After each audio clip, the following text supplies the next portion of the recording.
Dear students, how are you all? Hopefully you all will be fine. Here is your SST teacher Ms. Aba Kamran. Let's start our today's lecture.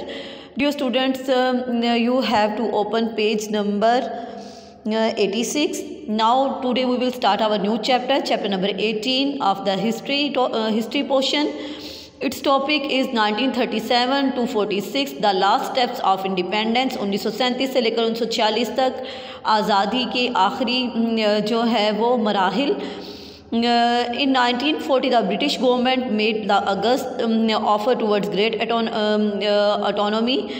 1940 में आज़ादी की तरफ जो है बरतानवी हुकूमत ने अगस्त offer पेश की. This seem to give India all that it had asked for. ऐसा लग रहा था कि अंग्रेज़ सब कुछ वो इंडिया को दे देंगे जिसके लिए वो कह रहे थे या मुतालबा कर रहे थे. फुल इंडिपेंडेंस यानी मुकम्मल आज़ादी आफ्टर द वॉर, जंग के बाद. And the Indian people could make their on constitution, और हिंदुस्तानी लोग अपना आइन बना सकेंगे. बट कांग्रेस रिजेक्टेड इट, लेकिन कांग्रेस ने इसको रद्द कर दिया. At once most started violent civil disobedience and riots, और एक दफ़ा फिर उसने जो है तशद्दुद और सिविल नाफरमानी की तहरीक और फसादात शुरू कर दिए. मीनवाइल इसके दौरान इन मार्च 1940 काज़म at a conference of the Muslim League in Lahore issued the Lahore resolution that there should be separate states for Muslims and Hindus. इस दौरान मार्च 1940 में काज़ी मोहम्मद अली जिन्ना ने एक मुस्लिम लीग के कॉन्फ्रेंस जो कि लाहौर में मुनक्कद हुई. करारदाद लाहौर जो है वो जो है इशू की that there should be separate states for Muslims and Hindus, जिसमें कहा गया कि मुसलमानों और हिंदू के लिए दो अलग रियासतें होनी चाहिए. This was a complete and dramatic change of policy, और ये पॉलिसी का एक मुकम्मल तौर पर ड्रामेटिक पॉलिसी में एक ड्रामाई तब्दीली थी. ऑल हिज पोलिटिकल लाइफ, अपनी तमाम सियासी ज़िंदगी में mister Jinnah had fought for a United India with both sides sharing responsibility. दोनों तरफ से जिम्मेदारी का मुजाहरा करते हुए मिस्टर जिन्ना हमेशा एक मुत्तहिद हिंदुस्तान के लिए लड़े. Now he demand to entirely separate state, लेकिन अब वो जो है अंदरूनी तौर पर दो अलग रियासतों का मुतालबा कर रहे थे. इन 1945 वैन जर्मनी सरेंडर्ड, 1945 में जब जर्मनी ने सरेंडर कर दिया, the British viceroy General Wavell called the Shimla conference. तो ब्रिटिश वायसराय ने शिमला में एक कॉन्फ्रेंस बुलाई. India was offer total political power with the viceroy just as a ceremonial figure. India को एक वायसराय जो कि सिर्फ एक अलामती फ़िगर के तौर पर होगा, मुकम्मल आज़ादी की ऑफ़र की गई. An executive council with equal representation of Hindus and Muslims was to be formed and given all ministerial positions except defence and foreign affairs.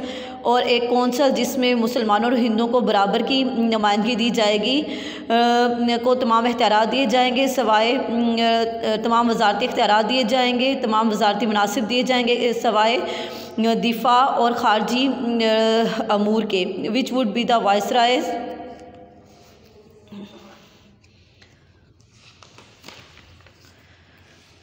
Which would be the viceroy's, जो कि वायसराय की ज़िम्मेदारी होंगे. However the Congress demanded the right to nominate the Muslim members as well. ताहम कांग्रेस ने इस council में भी मुसलमान मेंबर्स को जो है वो मुंतखब करने की या नॉमिनेट करने की का मुतालबा किया. A final attempt was made by the British to keep the subcontinent together as a federation. एक वफाक के तौर पर हिंदुस्तान बर सग़ीर को इकट्ठा रखने की जो है अंग्रेज़ों की तरफ से आखिरी कोशिश की गई. In 1946 the cabinet mission comprising 3 senior cabinet ministers from British came to India to hold discussions with the leaders of all parties. The mission proposed 1946 में एक कैबिनेट मिशन जो कि 3 सीनियर वज़ीरों पर, बरतानिया के 3 सीनियर वज़ीरों पर मुश्तमिल था, इंडिया आया ताकि वो हिंदुस्तान की तमाम सियासी पार्टीज़ के लीडरों से डिस्कशन करें. द मिशन प्रपोज्ड, मिशन ने अपनी तजावीज़ दी. And all India union made up of provinces and princely states.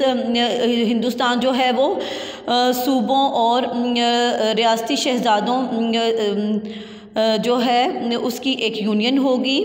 Defence, foreign affairs and communications to be responsibility of the central government. दिफा, खारजी मामलात और ज़राए मवासलात जो है वो मरकज़ी हुकूमत की ज़िम्मेदारी होंगे। With everything else to be the control of the provisional assemblies.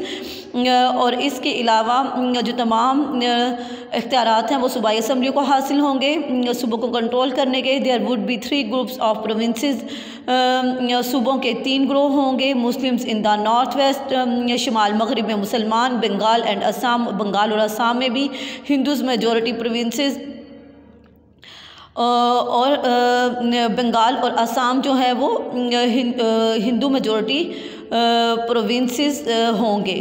After lengthy discussions, बहुत लंबी गुफ्तगू के बाद, the cabinet mission delegation finally realize that the Congress and Muslim League were fundamentally oppose to each others point of view. बहुत लंबी तवील बहस मुबाहसे के बाद कैबिनेट मिशन का जो वफ्द है उसको इस बात का यकीन हो गया कि हिंदू और मुस्लिम लीग और कांग्रेस जो है वो बुनियादी तौर पर एक दूसरे के पॉइंट ऑफ व्यू से मुताबिकत नहीं रखती, मुखालफत रखती है। Independence for the subcontinent 1947, elections had taken place in Britain in 1945। बरतानिया में 1945 में इलेक्शंस हुए। These brought a new Labour government to power with completely different ideas from the conservative one which had been defeated।